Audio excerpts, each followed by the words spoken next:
Si tu penses qu'un système d'information se résume à un système informatique, alors regarde cette vidéo jusqu'au bout.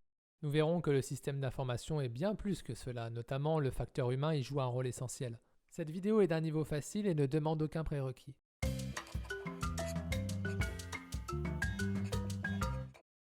Bonjour, je m'appelle Christophe de Straticast. Cette chaîne est dédiée à la vulgarisation informatique, le monde du consulting et la stratégie. Si ces sujets t'intéressent, alors n'hésite pas à t'abonner. Allez, on est parti. Pour bien comprendre le concept de système d'information, ou SI, revenons rapidement sur les concepts de système et d'information. Un système est un ensemble abstrait dont les éléments sont coordonnés par une méthode, donc tout système possède une mission, un périmètre, une fonction, des interactions et enfin des ressources. Par exemple, prenons une agence de voyage qui vend des billets de train. Eh bien, sa mission pourra être d'être le meilleur assistant de voyage. Son périmètre pourra être par exemple sur la France uniquement. La fonction de son système d'information pourra être de gérer la distribution des billets de train. Et en interaction, par exemple, des interfaces entre le module devis et le module panier. Parlons maintenant de ce qu'est une information. Il faut distinguer trois concepts, celui de données, d'information et de connaissances. Ces données sont des faits bruts, comme par exemple le matricule d'un employé, la référence d'un produit ou encore le numéro de série d'une pièce. Une donnée peut alors être alphanumérique, c'est-à-dire un nombre, des lettres ou des caractères spéciaux. Ça peut aussi être de l'audio, des images ou encore de la vidéo. Ces données sont stockées dans des bases de données, on parlera de database. Elles sont ensuite modélisées, c'est-à-dire organisées et structurées pour créer de l'information.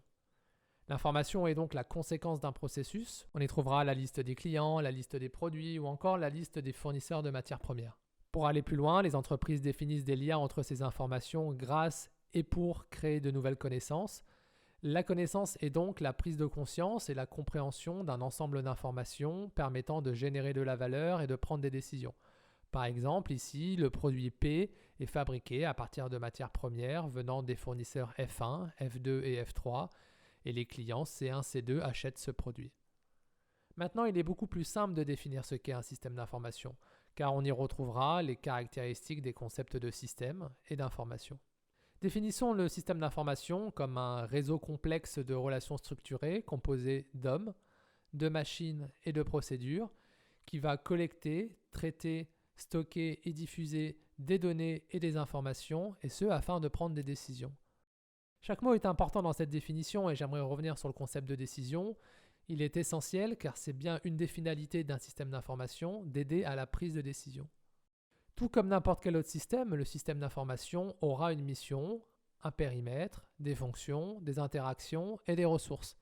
Parlons de ces ressources plus en détail. Nous l'avons évoqué un peu dans la définition du SI.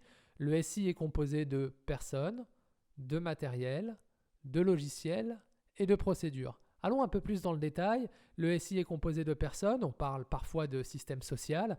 C'est un élément essentiel qui démontre que le SI n'est pas qu'un système informatique, c'est aussi un ensemble d'interactions sociales. On peut dire que le SI a une culture et des comportements qui lui sont propres. C'est essentiel car un mauvais SI générera de mauvais comportements, des pertes de productivité et d'efficacité, des pertes de qualité.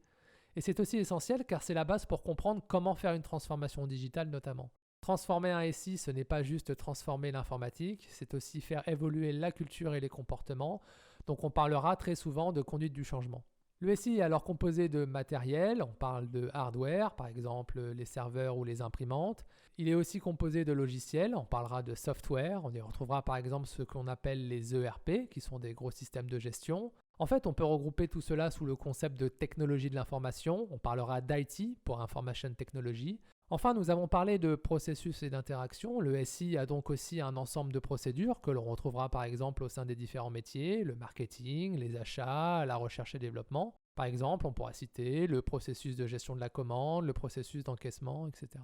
Regardons maintenant comment sont organisés les SI dans les grandes entreprises. Dans les grandes entreprises, on retrouve très souvent une direction des systèmes d'information, aussi appelée DSI, avec à sa tête un CIO qui a pour mission très souvent de gérer l'ensemble de ces SI. Puis on y retrouve souvent un département technologique mené par un CTO pour gérer les technologies, donc c'est-à-dire les réseaux, la sécurité, la bureautique, les serveurs.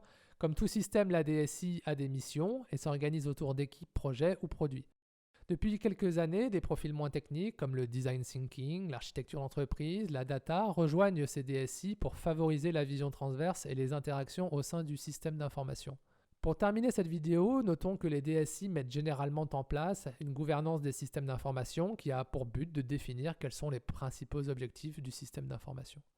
On a terminé cette vidéo d'introduction sur les systèmes d'information. Comme d'habitude, vous pouvez télécharger le poster dont vous trouverez le lien en description de cette vidéo. Si vous avez aimé cette vidéo, n'oubliez pas de vous abonner. D'ici là, je vous dis à très bientôt et prenez soin de vous.